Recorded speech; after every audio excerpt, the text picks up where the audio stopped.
परिभाषा भी यही है।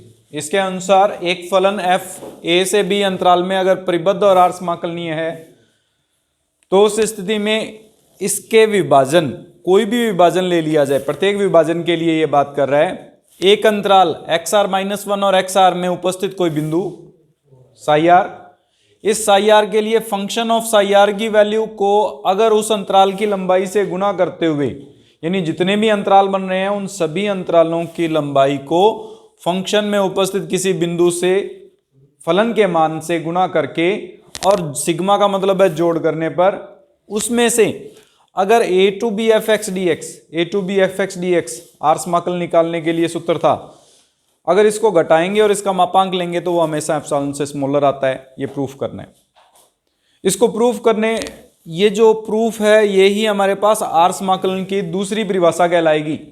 हम जब आर समाकलनीय की एक परिभाषा तो ये की हुई है कि अपर रीमान समाकल और जो लोअर रीमान समाकल है, लोअर हमारे पास रीमान इंटीग्रल है, दोनों इक्वल होंगे तो हमारे पास रीमान समाकलनीय फलन कहलाता है। लेकिन अभी एक और परिभाषा कर रहे हैं कि किसी भी विभाजन के लिए अगर अंतराल की लंबाई और उस अंतराल में उपस्थित किसी बिंदु पर फलन के मान का गुणनफल इन सभी अंतराल के लिए योग करें तो वो minus a to b fx dx का जो मान आएगा वो हमेशा एप्सिलॉन से स्मॉलर रहेगा। प्रूफ करने के लिए सबसे पहले इसमें हम मान के चलते हैं जो हमारे कल डार्बूपर में जो हमने प्रीवियस क्लास में की थी उसके अनुसार UFP का जो मान है वो स्मॉलर देन है a to b bar fx dx plus epsilon की। इसके अंदर UFP smaller than a to b bar fx dx, हमें यह दिया हुआ है कि f जो है वो r समाकलनीय है। अगर f r समाकलनीय है तो इसका मतलब a to b bar fx dx जो होगा वो इक्वल होगा हमारे पास a to b fx dx के। इस कंडीशन का यूज करें तो UFP smaller than a to b fx dx plus epsilon रहेगा। कुछ इसी प्रकार से LFP की वैल्यू निकालें तो ये स्मॉलर देन ग्रेटर देन होता है हमारे पास a bar to b fx dx minus epsilon से। चूंकि f r समाकलनीय दिया हुआ है, अगर r समाकलनीय है तो इसका मतलब जो अपर पार्ट होगा, लोअर पार्ट हमारे पास रीमान इंटीग्रल का, वो भी इक्वल होगा a to b fx dx के। इसकी वैल्यू निकालें हम तो ये लिखा जाएगा LFP is greater than a to b fx dx minus epsilon से। और सॉल्व किया जाए इसको, देखो UFP था क्या हमारे पास, अगर हम UFP को परिभाषित करें तो ये टर्म थी सिग्मा, हमारे पास capital MR into delta R equals to 1 से लेकर n तक। यहां MR का मतलब क्या था, उच्चक या सुप्रीमम वैल्यू कहते हैं हम इसको, और डेल्टा R का मीनिंग क्या था, XR माइनस 1, यानी अंतराल की लंबाई, जो भी अंतराल हम परिभाषित कर रहे हैं। अगर हम अंतराल IR जो परिभाषित कर रहे हैं वो XR माइनस 1 XR से लिखते हैं तो इसके लिए उच्चक तो कैपिटल MR है और निम्नक क्या होगा, स्मॉल mr। उच्चक का मतलब सबसे बड़ा मान है और निम्नक का मतलब सबसे छोटा मान है। हम अगर एक बिंदु साई r इस अंतराल में परिभाषित कर लेते हैं, XR माइनस 1 और XR के बीच में एक बिंदु लेके चलते हैं, इस पर अगर फंक्शन की वैल्यू चेक करें, यानी f ऑफ साई r की वैल्यू निकालते हैं तो ये जो मान आएगा वो कैपिटल MR से तो स्मॉल MR से तो छोटा आएगा, यानी स्मॉल MR जो है वो निम्नक है तो इसका मतलब सबसे छोटा मान निम्नक है। ये जो वैल्यू होगी फंक्शन की वो इससे तो बड़ी आएगी, लेकिन कैपिटल MR से हमेशा छोटी रहेगी। इनके मध्य में उपस्थित होगा कोई भी बिंदु जो होगा। इसको अगर डेल्टा आर से गुणा कर दिया जाए, स्मॉलर देन होगा F of psi R into delta R, smaller than होगा कैपिटल एम आर के into delta are. Delta are एक पॉजिटिव लेंथ है, पॉजिटिव लेंथ से अगर तीनों को मल्टीप्लाई कर रहे हैं तो इन इक्वेशन पर कोई इफेक्ट नहीं पड़ता, इन इक्वेशन सेम रहती है। उस कंडीशन का उपयोग करते हुए हमने डेल्टा आर को तीनों से मल्टीप्लाई कर दिया। लेंथ है, लेंथ कभी नेगेटिव हो नहीं सकती। नेक्स्ट, इन तीनों में योग का नियम लगा दें, यानी sigma of M R delta R smaller than equal to sigma of F of psi are delta R smaller than equal to sigma of capital M R delta R की फॉर्म में लिखा जा सकता है। ये जो टर्म है वो एल एफ पी को परिभाषित करती है, और ये जो टर्म है वो psi R delta are U F P को, हमने यहाँ पे ये लिखा हुआ यू एफ पी मैंने लिख दिया था, एल एफ पी सिमिलरली हमारे पास परिभाषित किया जा सकता है। एल एफ पी जो था वो ग्रेटर देन था a to B F x D x minus epsilon से। इसका मतलब यहाँ पर a to B F x D x minus epsilon is smaller than equal to sigma F of psi are delta r is smaller than equal to u F p जो है वो smaller than है, l F p तो greater than था, और U F P क्या है इसमें, यहाँ पे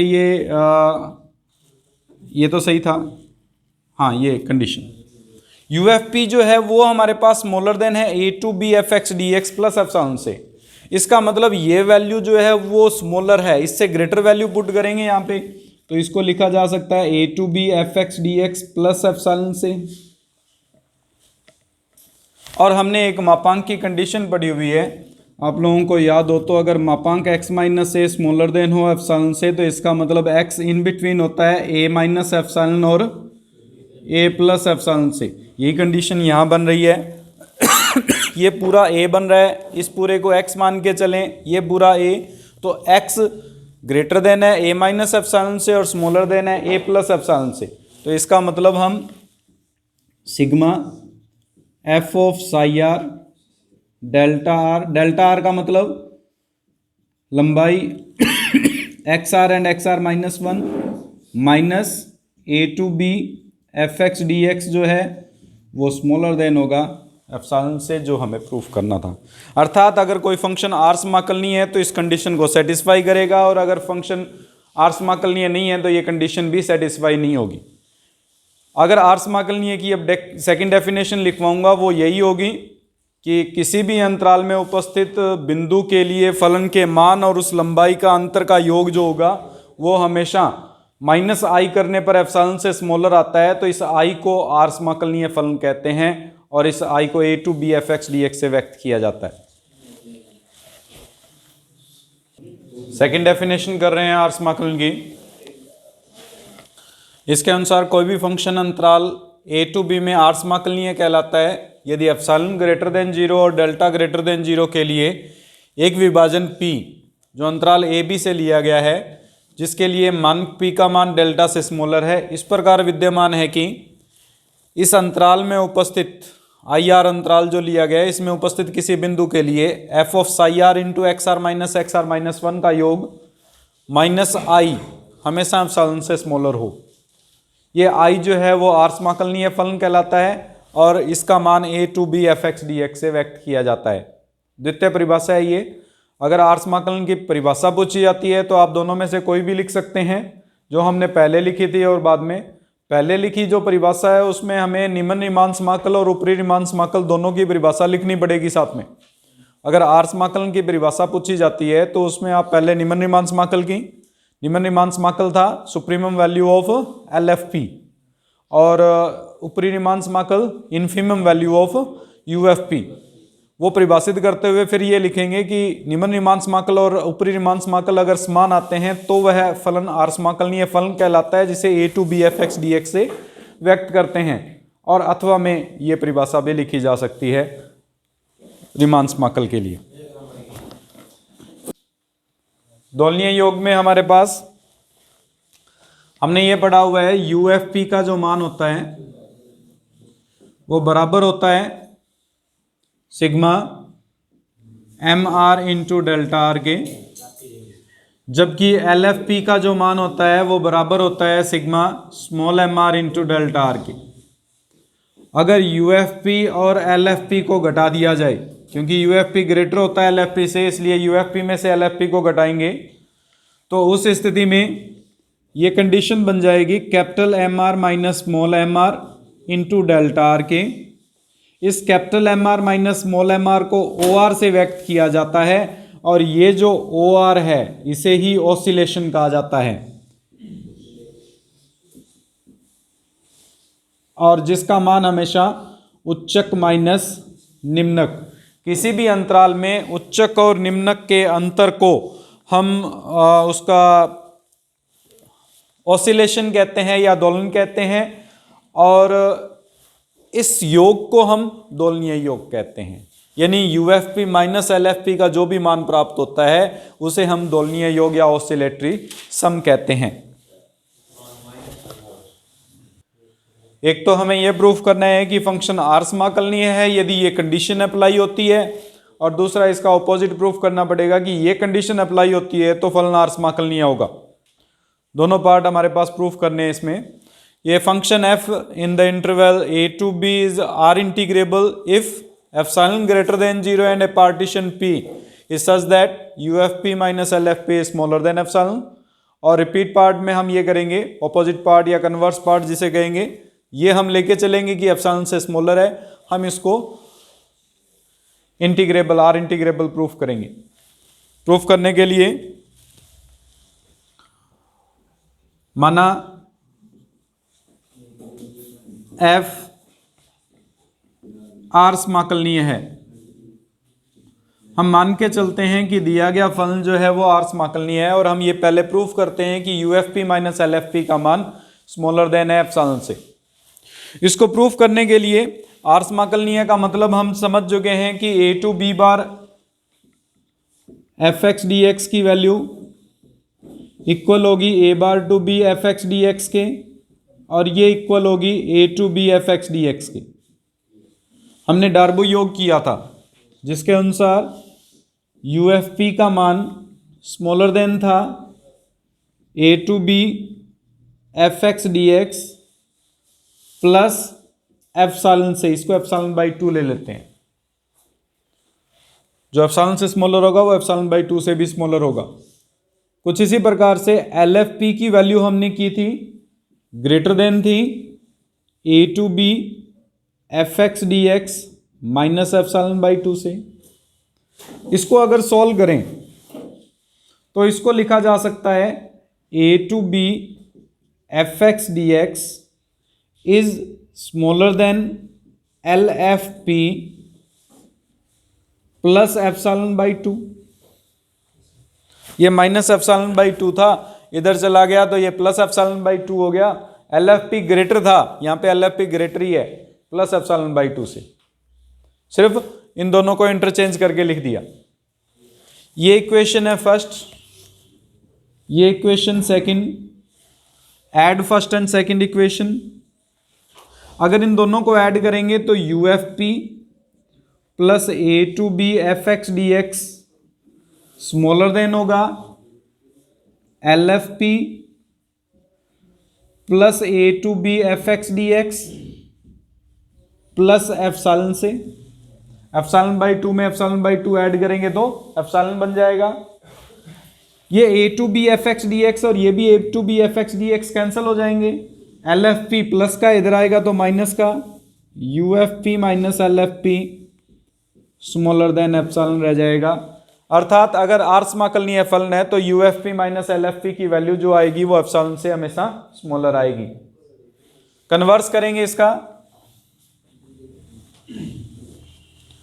कन्वर्स के अंदर हम अब की बार ये लेके चलेंगे कि माना U F P minus L F p की वैल्यू स्मॉलर देन है एप्सिलॉन से, और हम ये प्रूव करेंगे कि ये दिया गया फलन जो है वो आर समाकलनीय फलन नहीं है। अगर इसको आर समाकलनीय फलन सिद्ध करना है कि ये आर समाकलनीय फलन नहीं है, तो सबसे पहले जो परिभाषा थी इसकी, हमने ये पढ़ा हुआ है कि a to b bar F x D x जो होता है, जिसे हम अपर रीमान इंटीग्रल कहते हैं, ये अपर रीमान इंटीग्रल की वैल्यू क्या होती है? Infimum of UFP for all P belongs to A to B। ये हमारे पास डेफिनेशन थी इसकी। हमारे पास इसमें बड़ा ब्रैकेट आएगा, तो ये इन्फीमम यानी सबसे बड़ी वैल्यू होती है यूएफपी की। यानी इन्फीमम का मतलब यूएफपी में सबसे छोटा मान जो होता है वो A to B bar F x D x को व्यक्त करता है। सबसे छोटा का मतलब बाकी के यूएफपी के जो मान आएंगे वो सबसे बड़े होंगे। अगर इन सबसे बड़े होंगे तो हम ये लिख सकते हैं कि A to B bar F x D x जो होगा वो हमेशा स्मॉलर देन होगा किससे? यूएफपी से।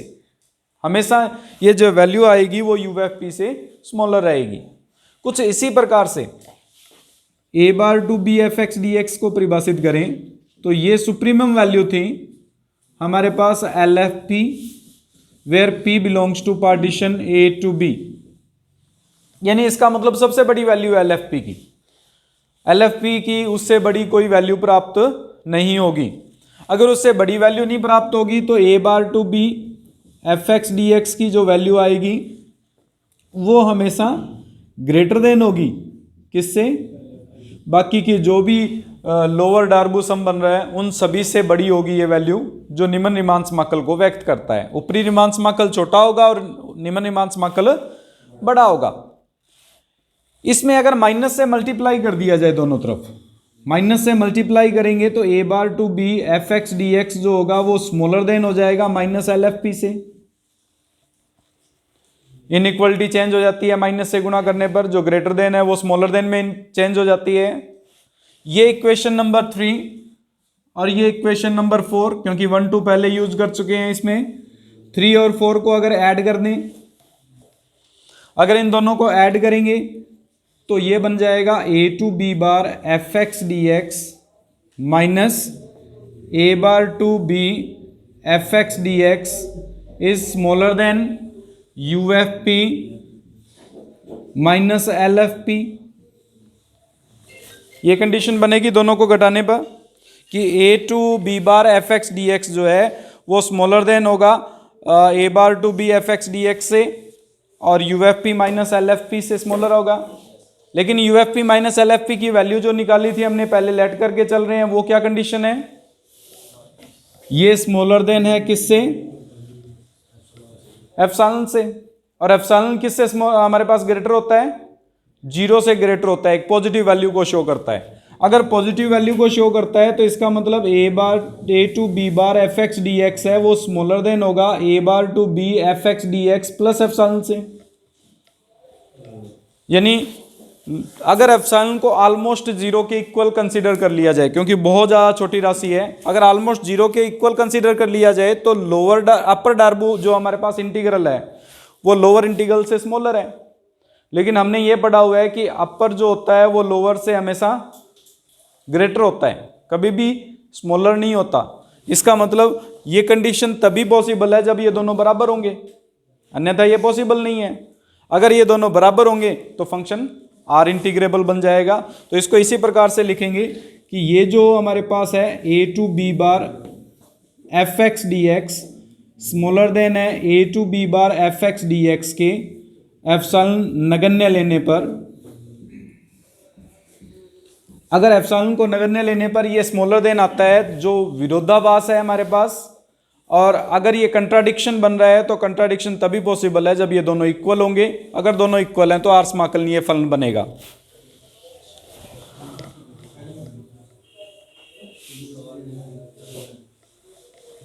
तो यहां पे जो कि विरोधाभास है,